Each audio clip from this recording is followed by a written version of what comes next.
Happy teachers day. సమస్త మానవాళికి గురువైన బుద్ధుడు తన తొలి ధర్మోపన్యాసాన్ని ఇచ్చిన ప్రాంతము సారనాథ్. ఈ సారనాథ్ను సందర్శించాను. బౌద్ధానికి సంబంధించిన ప్రసిద్ధమైన 4 చారిత్రక ప్రాంతాలలో సారనాథ్ ఒకటి. ఈ సందర్భంగా ఈ డాక్యుమెంటరీ. నేల మీద నడిచిన సూర్యుడు బుద్ధుడు. ఒక చెట్టు కింద కూర్చొని మానవ జీవన విధానాన్ని తెలుసుకున్న గొప్ప జ్ఞాని. దానిని ప్రభావవంతంగా సరళంగా సామాన్యులకు తెలియజేయడం మరొక గొప్ప విశేషం. భారతదేశంలోని ఉత్తరప్రదేశ్ రాష్ట్రంలో వారణాసికి 10 కిలోమీటర్ల దూరంలో ఈ సారనాథ్ ఉంది. సారనాథ్ ప్రత్యేకత ఏంటంటే భారతదేశం తన జాతీయ చిహ్నం అయిన 4 సింహాలు గల పీఠం, అశోక ధర్మచక్రం, సత్యమేవ జయతే అని రాసి ఉన్న ఒక చిహ్నమే భారతదేశం తన జాతీయ చిహ్నంగా తీసుకుంది. ఇది బౌద్ధులకే కాదు, ప్రపంచ మానవాళి తప్పక సందర్శించవలసిన చారిత్రక ప్రాంతం. అప్పట్లోనే గుజరాత్లో వల్లభ, ఆఫ్ఘనిస్తాన్లో తక్షశిల, బీహార్లో నలంద, ఉత్తరప్రదేశ్లో వారణాసి, కర్ణాటకలో మాన్యకేటం ఎన్ని విశ్వవిద్యాలయాలు పేరు పొందాయో అంతటి ఆ యూనివర్సిటీలకు కావలసిన జ్ఞానం అంతా ఇక్కడి నుంచే అక్కడికి చేరవేయబడ్డదని చెప్పొచ్చు. సారనాథ్ అంటే సారంగ అంటే పాలీ భాషలో జింకలు అని అర్థం. సారనాథ్ అంటే జింకల ప్రభువు. ఒక బౌద్ధ జాతక కథ ప్రకారము బుద్ధుడు ఒక రాజు వేటాడుతున్న దుప్పిని, ఆ దుప్పికి బదులుగా తాను జింక రూపంలో వెళ్తాడు. ఈ సంఘటన ఆ రాజు మనస్సును కలిచివేస్తుంది. అందుకే దానిని జింకల పార్కుగా తీర్చిదిద్దాడు అని చెప్తారు. అట్లా సారనాథ్ అనే పేరు వచ్చిందని చెప్తారు. ఇక్కడ ఈ శిథిలాల మధ్య మనకి దూరంగా ఒక పెద్ద స్తూపం కనిపిస్తుంది, చూసారా? ఇదే దమేక్ స్తూపం అంటారు. ధర్మరాజిక స్తూపము ఇంకా ఇతర చిహ్నాలు ఇక్కడ కనిపిస్తాయి. బుద్ధుడు ఇచ్చిన మొదటి సందేశాన్ని ధర్మచక్ర ప్రవర్తన అంటారు. సారనాథ్లోని ఒక ధనికుడైన కుమారుడైన యసు అతనితో పాటు 54 మంది అనుచరులతో కలిసి మొదటి బౌద్ధ సంఘాన్ని స్థాపించాడు. పురావస్తు శాఖ 1974లో జోనాథన్ డంకన్, జగత్ సింగ్లతో కలిసి త్రవ్వకాలు జరిపినప్పుడు 2 కలశాలు ఇంకా బంగారము, వెండి, కెంపులు, ఎముకలతో కూడిన ఒక స్తూపాకార పాలరాయి పెట్టే కనుగొనబడ్డాయి. అప్పటి నుండి ఇక్కడ త్రవ్వకాలు అప్పుడప్పుడు జరుగుతూనే ఉన్నాయి. ఇవన్నీ కూడా పక్కనే సారనాథ్ మ్యూజియంలో చూడవచ్చు. ఒక భారీ ఛత్రి ఈ మ్యూజియంలో కనిపిస్తుంది, ధర్మచక్రం కనిపిస్తుంది. ఇవి గొప్ప ఆకర్షణ అని చెప్పాలి ఆ మ్యూజియంలో. సారనాథ్కు ఆనుకొని 11వ జైన తీర్థంకరుడైన శ్రేయన్నాథ జన్మస్థలం కూడా ఉంది. ఇది జైనులకు కూడా ముఖ్యమైన ప్రదేశం. సారనాథ్ను 7వ శతాబ్దంలో హ్యూయత్సాంగ్ కూడా సందర్శించాడు. ఈ శిథిలాలన్నీ చూసారా? ఒకప్పుడు గొప్ప కట్టడం. అంటే ఇది మౌర్యులలో చివరివాడైన పుష్యమిత్ర శుంగుడు నుండి కాకతీయుల వరకు బౌద్ధంపై, బౌద్ధ చారిత్రక నిర్మాణాలపై ఏదో ఒక రకమైన దాడి జరుగుతూనే ఉంది. అందుకే ఇవన్నీ శకలాలుగా మారిపోయాయి. బౌద్ధ మతం ఇక్కడి నుంచే ప్రజల్లోకి బలంగా వెళ్ళిందని చెప్పొచ్చు. ప్రజల భాషలో మత సూత్రాలను, మత విద్యను అందించారు. యజ్ఞాలు, యాగాలు వంటివి ఇక్కడ లేవు. వర్ణ వ్యవస్థ లేదు. పైగా ఇది రాజాదరణ పొందింది. బౌద్ధానికి సంబంధించిన కొన్ని విశేషాలు. 5 సంఘటనలను, బుద్ధుడి జీవితంలో జరిగిన 5 సంఘటనలను పంచకళ్యాణం అంటారు. పంచకళ్యాణములు చెక్కిన శిల్పం అమరావతిలో కనిపిస్తుంది, అమరావతి స్తూపం పైన. భారీ నిర్మాణం ఇటుకలతో జరిగింది. అందుకే ఈ ప్రాంతంలో ఎక్కువ మంది ఇటుకలతోనే ఇళ్లను, కానీ కాన్పూర్ ఐఐటి కూడా బ్రిక్స్తోనే మనకు ఆ లుక్ కనిపిస్తుంది. బహుశా ఈ కల్చర్ నుంచి వాళ్ళు అట్లా తీసుకొని ఉంటారు. ఈ నిర్మాణం మొత్తం బ్రిక్స్తోనే కనిపిస్తుంది. కింద మాత్రం శాండ్ స్టోన్ కనిపిస్తుంది. How to feel Sarnath stupa? Yeah, it's very beautiful.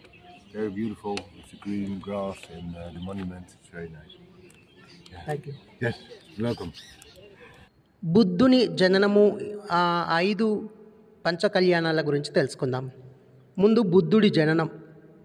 బుద్ధుని తల్లి మహామాయ.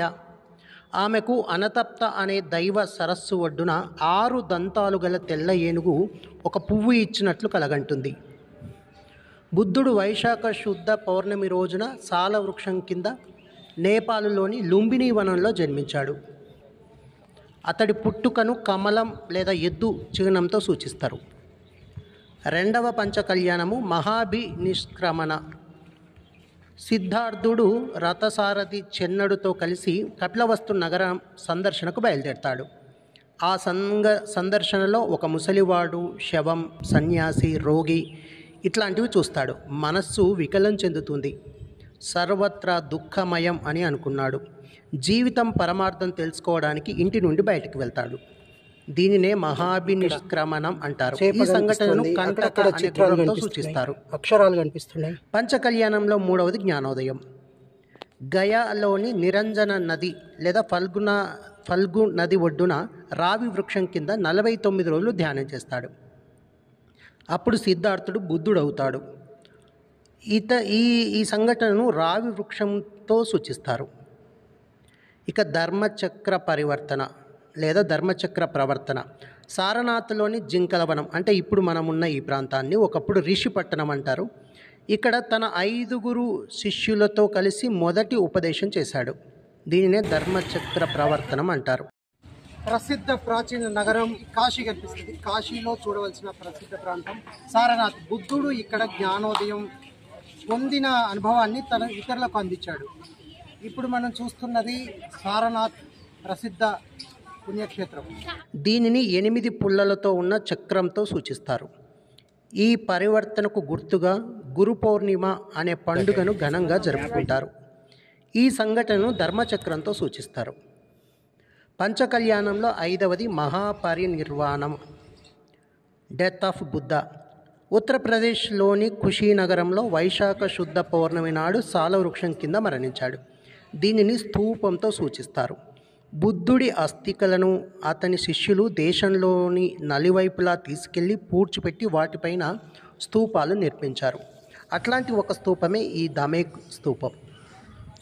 క్రీస్తుపూర్వం 563లో నేపాల్లోని లుంబిని వనంలో బుద్ధుడు జన్మించాడు.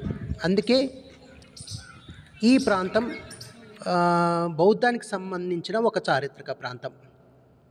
సిద్ధార్థుడు 29వ ఏట సన్యాసం స్వీకరిస్తాడు. వైశాలి నగరానికి వెళ్తాడు.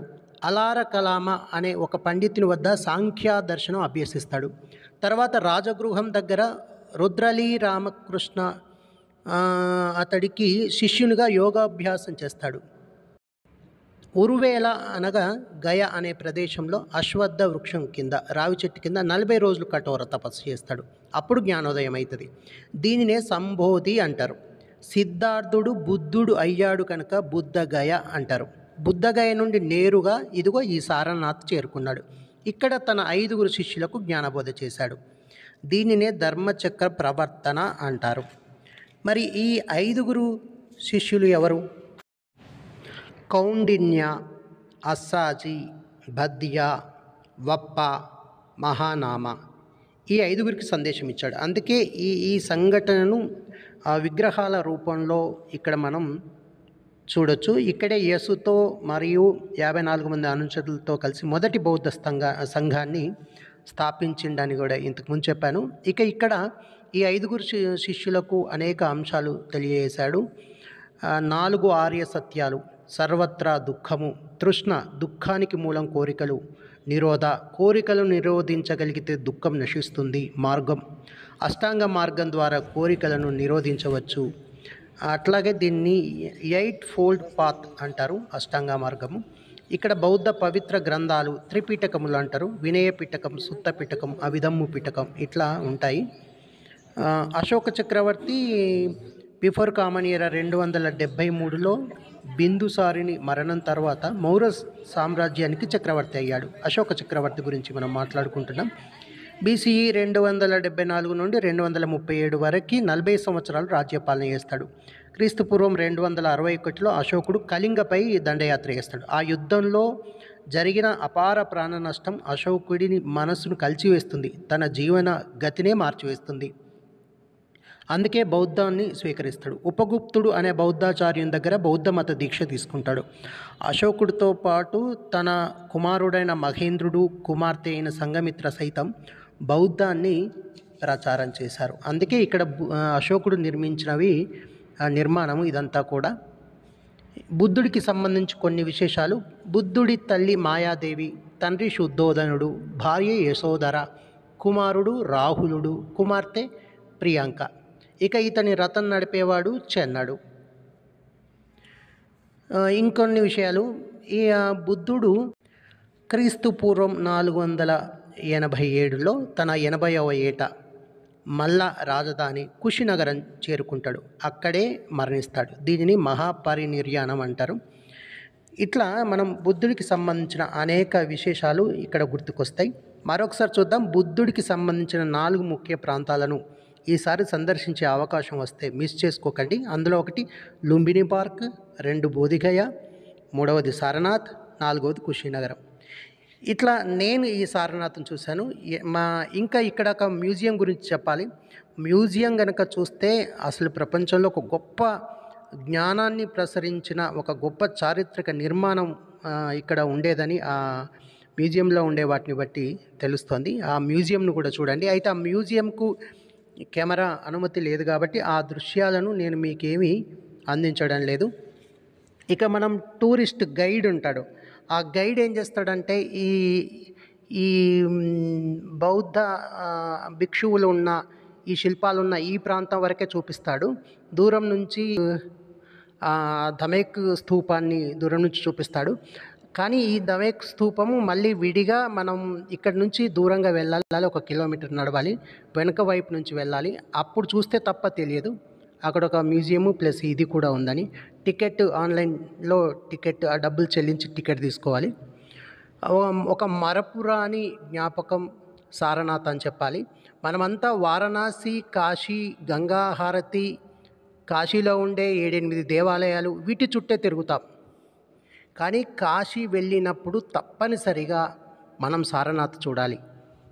ఇంకో మాటకొస్తే సారనాథ్ను చూసి మనం కాశీ చూడాలి అని కూడా అనుకోవచ్చు. అంత గొప్ప చారిత్రక ప్రాంతం.